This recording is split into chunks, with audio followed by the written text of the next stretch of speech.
We are praying for the healing. I'll cry out to God Most High, to God who performs all things for me. He shall send from heaven and save me. I foresaw the Lord always before my face, for he is at my right hand, that I may not be shaken. Therefore, my heart rejoiced, and my tongue was glad. Moreover, my flesh also will rest in hope. But you, beloved, building yourselves up on your most holy faith, praying in the Holy Spirit, keep yourselves in the love of God, looking for the mercy of our Lord Jesus Christ unto eternal life.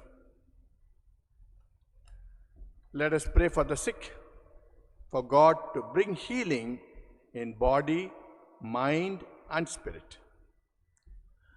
Now we pray for those who are suffering from cancer. Mrs. Prema Devakaran, who is suffering from colon cancer. Margaret, who is in the final stages of cancer. Cynthia, suffering from cancer. Sanjeevani, suffering from leukemia. Jim, 5th incidence of cancer. Bharat Solomon, lung cancer. Saiful Chowdhury, lung cancer. Deepak, cancer deteriorating. Pramila, breast cancer. Colin, suffering from cancer. Bambana Kanta Roy, lymphoma. Toby, leukemia. Derek Joel, cancer relapsing. Hemia, lung cancer. Lord, we come for all these children of yours and touch them, heal them, Lord. We now pray for all those who are suffering from cardiac and chest conditions. Anandi with wheezing problem. Jones with diabetic and heart problem. Indra, high BP. Ashwin, badly thrombosed veins. Jay, heart attack. Anand, who has gone through bypass surgery. Professor Praveen, suffering from TB. Hemia, who is suffering from lung tumor. Now, Lord, we are coming for those who are affected by brain and nerves. Michaelis Jackson, who is suffering from sudden fits. Siddharth, autism, behavior disorder. Vinay, who is suffering from paralysis in wrist, fingers and legs. Bhuvaneshwari, who is suffering from mental illness. Pavan, who is suffering from autism.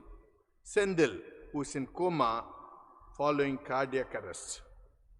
Lord, we place them to your loving care. Lord, we come for those who are suffering from conditions of bones and muscles. Jayasekaran, continued healing of foot. S.W. Kanagaraj, hip surgery. Sylvia, who is suffering from diabetic and bone growth on heel. Lord, in your mercy, touch and heal them, Lord. We also come for those who are suffering from various illnesses and needs. Lekha, who is suffering from ulcerative colitis. Gopinathan, who is in critical condition. Samit Mukherjee on dialysis. Evangelist Arul, typhoid. Given, who is suffering from kidney problem. Sudha, who is unwell. And Bhavani, who is suffering from burn injuries. Lord, in your mercy, touch and heal them, Lord. For those who are suffering from surgery, Phyllis, who is recovering from knee replacement surgery.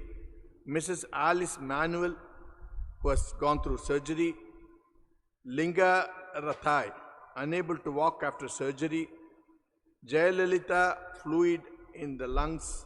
Philip, heart surgery. Lord, touch and heal them, Lord. We thank for the blessing of children.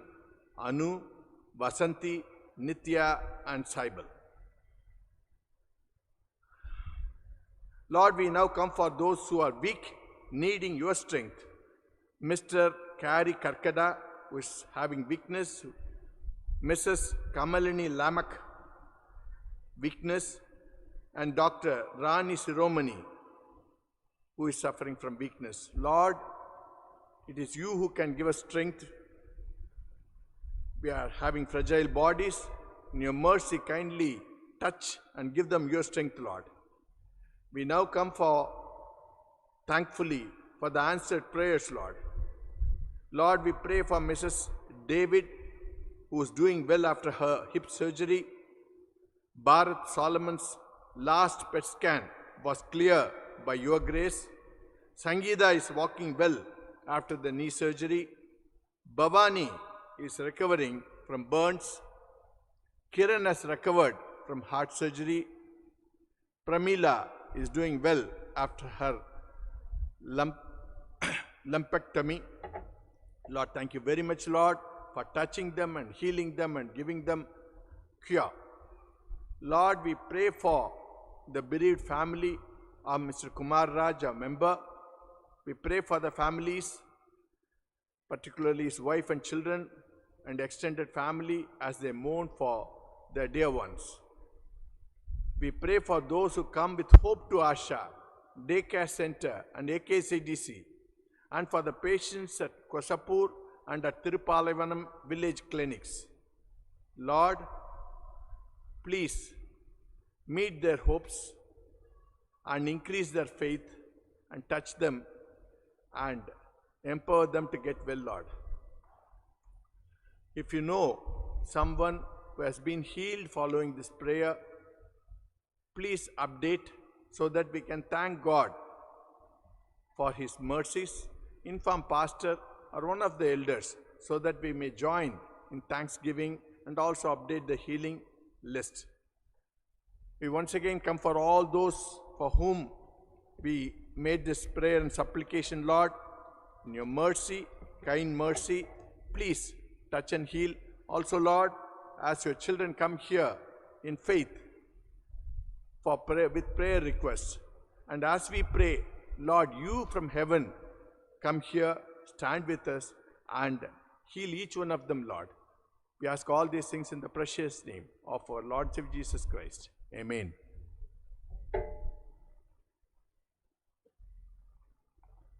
As we prepare our hearts to receive God's word, we would sing hymn number 601, 601. Look upon us, blessed Lord. Hymn 601.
With your teaching now provide us, that from its distractions turning, we your message may be learning.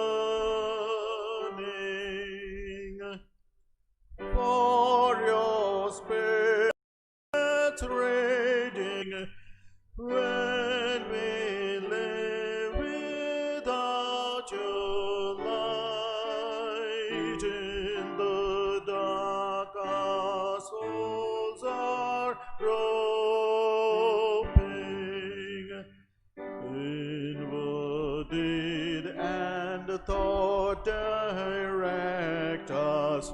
Only you, Lord, can correct us.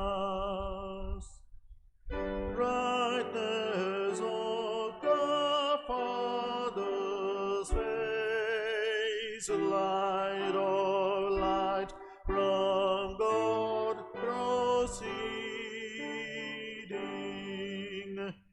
make us ready in this place, ear and heart await your leading. In your study, present praising, may our souls find their upraising.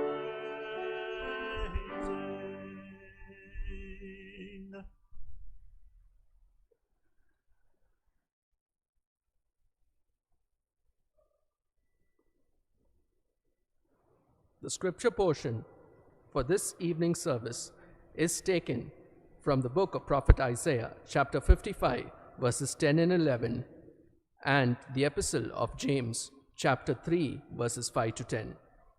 Isaiah, chapter 55, verses 10 to 11. Making it bud and flourish, so that it yields seed for the sower and bread for the eater. So is my word that goes out from my mouth. It will not return to me empty, but it will accomplish what I desire and achieve the purpose for which I have sent it.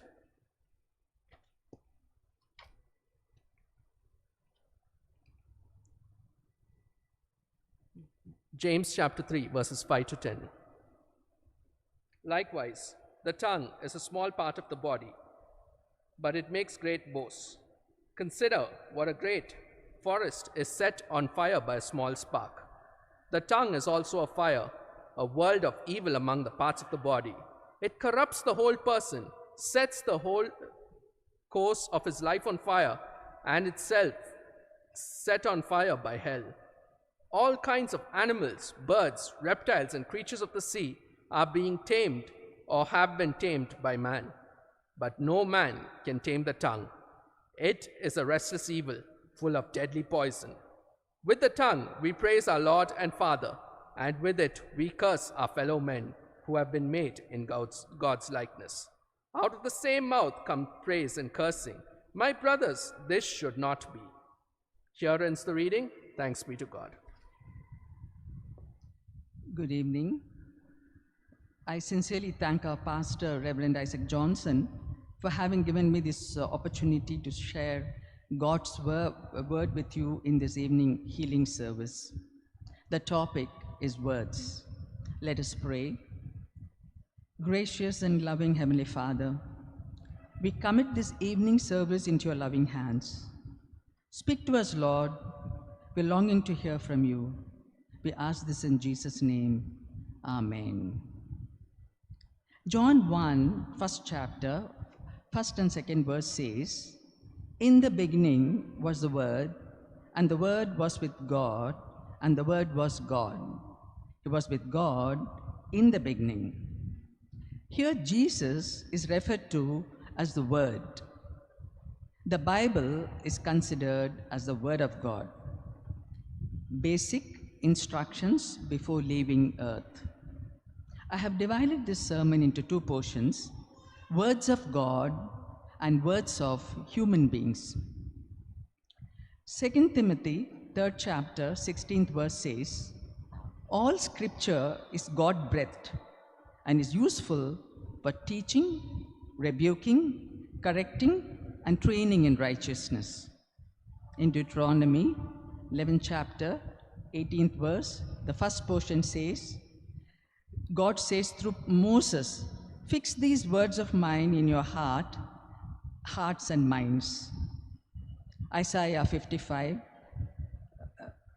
10 to 11 says, that's what was read to us now.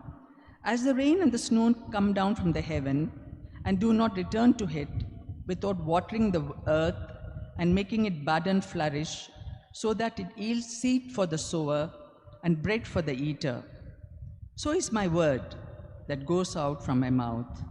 It will not return to me empty, but will accomplish what I desire and achieve the purpose for which I sent it. The psalmist in 119 Psalm 115 verse says, your word is a lamp to my feet and a light for my path. In Matthew 24th chapter, 35th verse, Jesus himself says, heaven and earth will pass away, but my words will never pass away. Jesus himself says in Matthew 4:4, it is written, man does not live on bread alone, but on every word that comes from the mouth of God. In John 6:68 verse, Simon Peter says to Lord Jesus, Lord, to whom shall we go? You have the words of eternal life. In John 17:17, we read, sanctify them by the truth. Your word is truth. Hebrews 4th chapter 12th verse says, for the word of God is living and active, sharper than any double-edged sword. It penetrates even to dividing soul and spirit, joints and marrow. It judges the thoughts and attitudes of the heart. In Ephesians 6th chapter, 10 to 18 verses, we read about the armor of God. Those days, the Roman soldiers used to wear armor, the helmet, which is made of metal, a breastplate. The metal helmet will protect the head from injuries. Then the breastplate, also made of metal, to protect the chest and the heart and other vital organs. Then they used to wear a belt, which to hold the entire armor, and a pair of shoes to protect their feet. And also they had a sword to fight with. And in Ephesians, Apostle Paul tells us to wear the armor of God, the helmet of salvation, the breastplate of righteousness. When we get saved, we get this helmet to protect the mind. And the breastplate of righteousness we get when we are righteous and we accept the Lord and Savior as our personal Savior. Then we get this breastplate of righteousness. Then we have the belt of truth. If you are truthful, then we have this belt, which puts the armor together. And then the sword of the Spirit, which is the word of God. Now, if we analyze this armor, everything is defensive. The helmet is a defensive thing. The breastplate is a defensive piece. So is the belt. But only the offensive weapon is the word of God. Now, let us see how we fight out our daily life with the word of God. Lord Jesus fasted for 40 days, and then he was tempted by the devil 3 times. Every time he won the battle by saying, it is written, and he quoted a verse from the Old Testament. 3 times, 3 different temptations, and every time he won the battle by saying, it is written, I should not do this. It is written, and he won the battle with the devil by the word of God. You and I face temptations every day. It could be an illegal business deal. It could be a flirtation. It could be an extramarital affair. It could be anything, any temptation it could be. Whatever it may be, every time somebody comes with a proposal, a business proposal or something which is unethical and immoral, we should fight it out. The devil is behind the whole thing. We have to fight it out and say, it is written, I should not do this. It is written, the measure should be correct. It is written, the weight should be correct. It is written, it's one of the commandments, do not commit adultery. So every time there's a temptation, we have to fight this out with the word of God, like how our Lord Jesus Christ fought it out. So that is the power of the word of God. Now, as children of God and citizens of heaven, How should we use our words? That was all God's word, instructions to us on how we should live on earth. Then how should we talk? Kind words. Proverbs 12th chapter 25th verse says, "An anxious heart weighs a man down, but a kind word cheers him up." So we should speak kind words. Pleasant words. Proverbs 16th chapter 24th verse says, "Pleasant words are a honeycomb, sweet to the soul and healing to the bones." Apt words. Proverbs 25th chapter 11th verse says, "A word aptly spoken is like apples of gold in settings of silver." Fountain. Proverbs 10th chapter 11th verse says, "The mouth of the righteous is a fountain of life." So we can be a fountain of life when we talk the correct words, the apt words, kind words, pleasant words. Gentle. Proverbs 15th chapter 1st verse says, "A gentle answer turns away wrath, but a harsh word stirs up anger." Encouraging. Acts 15th chapter 32nd verse, in that chapter, Judas and Silas, who themselves were prophets, said much to encourage and strengthen the brothers at Antioch. Hebrews 3rd chapter 13 verse says, "Encourage one another daily." So this is the way you and I have to talk. Kind words, pleasant words, apt words. We should be a fountain, gentle words, and encouraging words. And then there are also scriptures on how we should not talk. That's very important. So in the New Testament Bible portion, which was read to us today, was from James 3rd chapter 5 to 10. I will read it out again because it's self-explanatory. "Likewise, the tongue is a small part of the body, but it makes great boasts. Consider what a great forest is set on fire by a small spark. The tongue also is a fire, a word of evil among the parts of the body. It corrupts the whole person, sets the whole course of his life on fire, and it itself set on fire by hell." I'll come back to this again. It's very important to understand that. How this is set on, the entire life is set on fire by hell. All kinds of animals, birds, reptiles, and the creatures of the sea are being tamed and have been tamed by man, but no man can tame the tongue. It's a restless evil, full of deadly poison.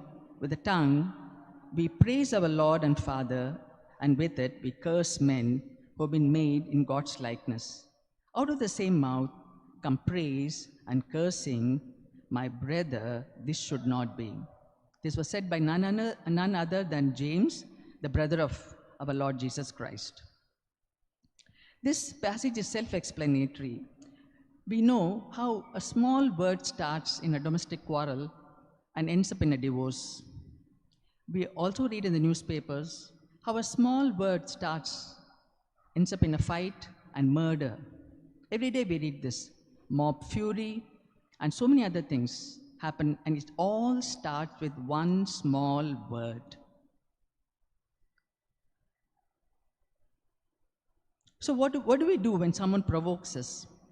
Somebody is judging us, or being sarcastic, or being cynical, or provoking us in so many ways. What do we do? Just keep quiet. Because nobody can go on and on and on. Then we can always explain when the right moment comes and explain our stand regarding whatever has happened. So Proverbs 10th chapter 19 says, "When words are many, sin is not absent, but he who holds his tongue is wise."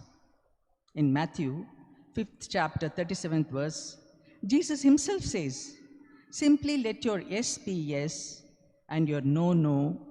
Anything beyond this comes from the evil one." So only few words. What does it mean? We read the same thing in James. He said, it's a fire which comes from hell.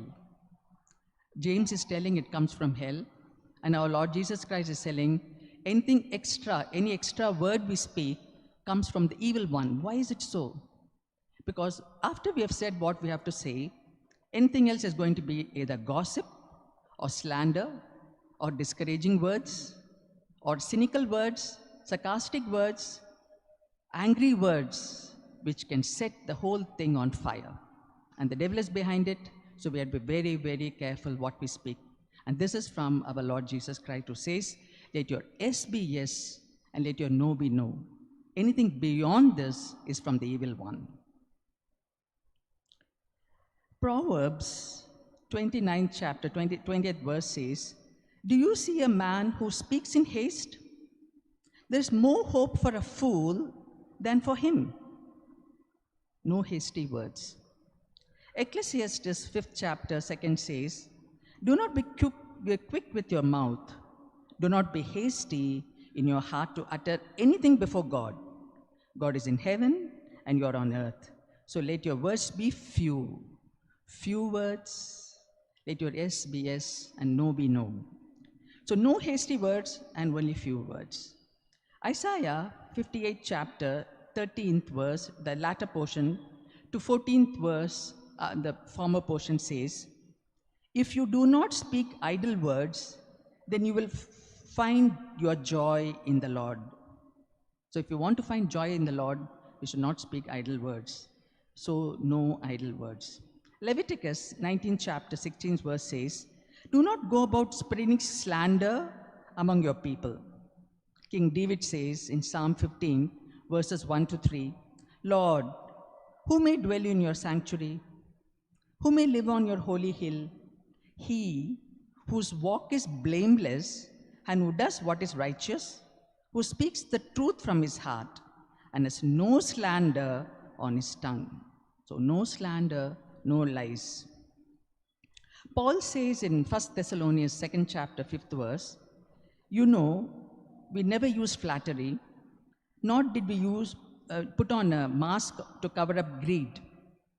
Proverbs 26th chapter 28th verse says, a lying tongue hates those it hurts, and a flattering mouth works ruin.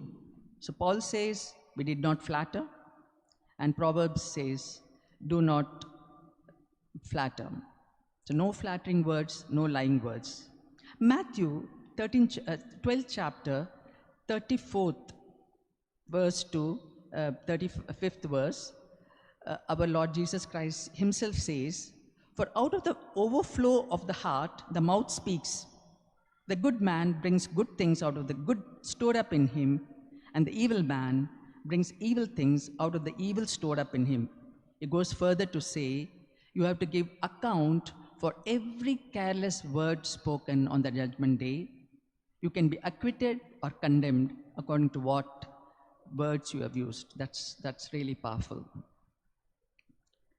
Ephesians 5th chapter 4th verse says, nor should there be obscenity, foolish talk, coarse joking, which are out of place, but rather thanksgiving.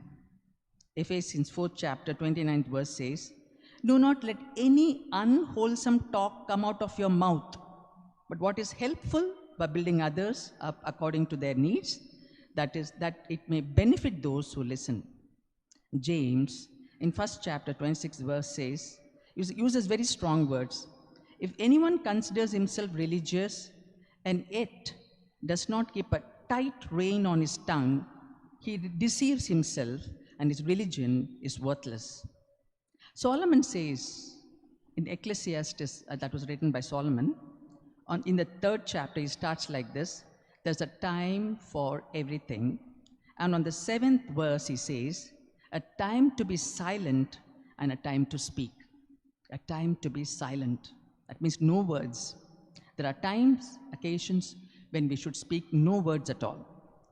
Apostle John says in 1 John 3rd chapter 18th verse, dear children, let us not love with words or tongue, but with actions and in truth. So not only should our words be correct, but actions should also speak the words. We can conclude by saying what Apostle Paul says in Philippians 4th chapter, 8 and 9th verse. Finally, brothers, whatever is true, whatever is noble, whatever is right, whatever is pure, whatever is lovely, whatever is admirable, if anything is excellent or praiseworthy, think about such things. Whatever you have learned or received or heard from me or seen in me, put it into practice, and the God of peace will be with you. Words are magical. You and I can use it to heal, to inspire, to encourage, and to empower. Let us pray. Gracious and loving Heavenly Father, we thank you for speaking to us. We believe every word of the Bible. Help us to speak kind, encouraging, and healing words. We pray for your healing touch for all those in the healing list which was read to us today. You know everything about them, Lord, the emotional trauma, the physical trauma, the mental trauma they must have undergone. Please, Lord, be with them and their families. You are a miracle working God. You brought out Lazarus from the tomb. So anything is possible by you. Please touch these people with your healing hands and heal them completely. We also pray for physical, mental, emotional, psychological, spiritual, and financial healing for each and every person present here today and their families. Heal them and comfort them, Lord. We especially pray for those who have lost their loved ones. Only you can comfort them, Lord, and give them solace and peace. All this we ask and pray in the mighty and matchless name of our Lord and Savior, Jesus Christ. Amen.